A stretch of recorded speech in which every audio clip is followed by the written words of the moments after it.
How about get a gym body without going to the gym? I gotta tell you, man. Sound too good to be true? Well, that's because it is. But that's just one of the claims investigated by the Federal Trade Commission. And they came out with this week and found charged some companies with fraudulent advertising when it comes to diets and weight loss. Headline in the New York Times: weight loss companies charged with fraud. Settlements with the FTC, the Federal Trade Commission, will bring consumers $34 million in refunds. Richard Cleland is Assistant Director of the FTC's Division of Advertising Practices, joining us on our news line this morning. Mr. Cleland, good to have you with us. Good morning. Good morning. So, first of all, is there a particular prevalence among weight loss and diet companies to make these outrageous claims? Well, this is an area that has been rife with fraud for decades, and that's what it seems to me. Every time you turn around, there's some new fancy diet, right? That's or cream or powder or something. Go ahead. Absolutely. You know, there's a new fad, a new magic ingredient, something else to sort of lure in very susceptible consumers. How many companies were involved, and give us an example of some of the products that they were putting out there? Well, there were 3 new cases filed and settlements with those, and then there was a partial settlement in a fourth case. They covered the gambit, everything from stuff that you sprinkle on your food that's supposed to make you feel fuller faster. There was acai berry. There was cream to rub in your thighs. So it pretty much covered all the different types of gimmicks or fads you could imagine. Yeah, those berries. I must admit, I was lured in one. I didn't buy any, but I was just curious because I saw that. What are these berries again, and where are they from? Well, they're, and I think I'm pronouncing this right. I pronounce it as acai berry. Acai berries, yeah. Yeah, and to be honest with you, I don't know where they're from. Right. But I followed them one day because it just said if you put these berries like in your cereal, I don't know, or something, right, and you'll lose a pound a day. Well, yeah, and these are extracts that are all put in pills, and that's part of the myth here that somehow we're going to be able to solve overweight by putting something in a pill and swallowing it. Yeah, and that's not where the problem is or the solution is. It's BS. I ate like 6 pounds of those berries, and I put on like 4 pounds in a day. It's garbage. You're looking more trim today, Thank you. I was surprised to see L'Occitane. I'm not sure how you pronounce that. Among the companies, because they're a pretty fancy boutique chain, right? They were selling this cream. Yeah, cream to rub on your thighs and parts of your body, and you could supposedly lose 1.3 inches in 4 weeks. And it's all types of companies can get cross the line here. And I think one of the things that was a problem there is that they had a study, but this 1.3 inches was one person out of the whole study, and they were touting that as their. What was the punishment for these companies, or the penalty, I should say?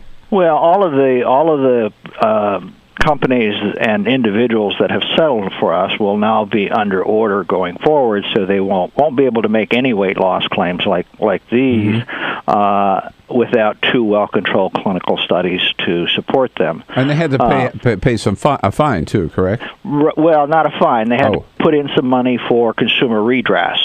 Censa, for example, is going to pay in $26.5 million. There's some the lean spa defendants are paying in, and L'Occitane is paying in about, I think, $450,000. And where's that money go? This money will be made available for consumer redress. We haven't set up the redress programs yet, but there should be information on our website soon. Are there class? I see. People, what is the website? FTC.gov? Is that it? Yes. So is there a class action lawsuit? Then the people who filed that will get this money, or anybody who can prove that they use the product? That's two questions. One is, are there class action lawsuits? And there are some involving some of these defendants. Mm-hmm. But that's something different than what the FTC is doing. We will make this fund available. Either the companies will provide us with records about the consumers, or we will publish a notice for consumers to file a claim. How would they prove that they once used this product? Couldn't anybody claim that? I'm just curious. Well, we have... I'm curious because I want to get in line. I was going to say, yeah. You think you want to tell us? Well, so it will vary. Some of these companies have records as to who purchased the products. In other cases, we may, if it's an unusually high request for a refund, we may request the consumer to provide some kind of record. I think in general, we understand that if you bought this product, one of these products 3 or 4 years ago, you may not have a record of that, and but we think the number of fraudulent claims are going to be small, and we also do a fair amount of cross-checking when we get claims. There are certain things that we look for with regard to potentially fraudulent claims. And I'm thinking of the what was the famous line with milk? Was it "Everybody Loves Milk" or Got Milk? No. Yeah. Everybody, but there was something at one point. There was something the milk industry was claiming that I think you at the FTC. There was an ad campaign with regard to milk and weight loss. It's been probably about 4 or 5 years ago now. Right. So that's my question: is you're looking at fraudulent advertising claims not just for weight loss but across the board, right? Right. Yeah. We look principally at the Division of Advertising Practices focus principally on health claims, and weight loss is just one aspect of that. We look at products that are being marketed for diabetes or heart disease or any other condition that's likely to. So is there we hear this phrase truth or advertising? Is there a law, truth or advertising law, and a test that people have to meet before they make these claims? Well, there is. I mean, the law isn't called truth in advertising. It says you basically can't disseminate a false or deceptive advertisement. And with regard to health claims, obviously false claims would fall into that category. Sure. But other types of health claims have to have competent, reliable scientific evidence to support the claim before they're disseminated. Right. So that's what we're talking about when we say truth in advertising. All right, now now I'm a little nervous here. What is the role of the media in this? Because if people hear these claims, they're hearing them through bus signs or talk radio shows, right? Or reading them in newspapers or in magazines or online. And so we get this stuff from sponsors, right? What the hell do we know, right? So what is our role and our responsibility here? Well, I think that the primary responsibility is to serve your public, and the media outlets, from our view, don't do that if they're disseminating advertising that is facially false to their audience. And we have put out information, various tools that the media can use to spot weight loss ads that have facially false claims in them. So if you're getting an ad, somebody's wanting to place an ad with you that says, "Well, take this pill and lose 30 pounds in 30 days." That's not scientifically feasible. And we think that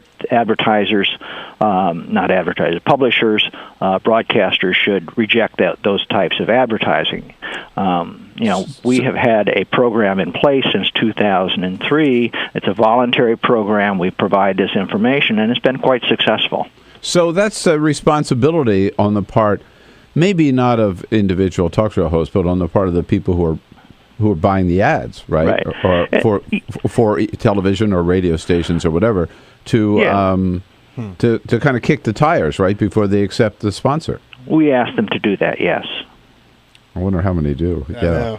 Well, I think like I said, we put our first red flags brochure for media screening out in 2003. I think we announced it.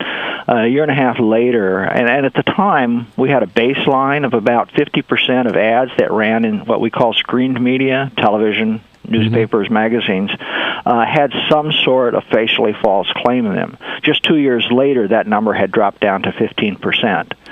Now, so I think the program was successful. We have reissued some of the guidance and added some additional things like how to spot false or deceptive testimonials, some new information about using small print disclaimers and how ineffective they are. So, I think overall this is I think the legitimate media has recognized that this doesn't serve their interest either.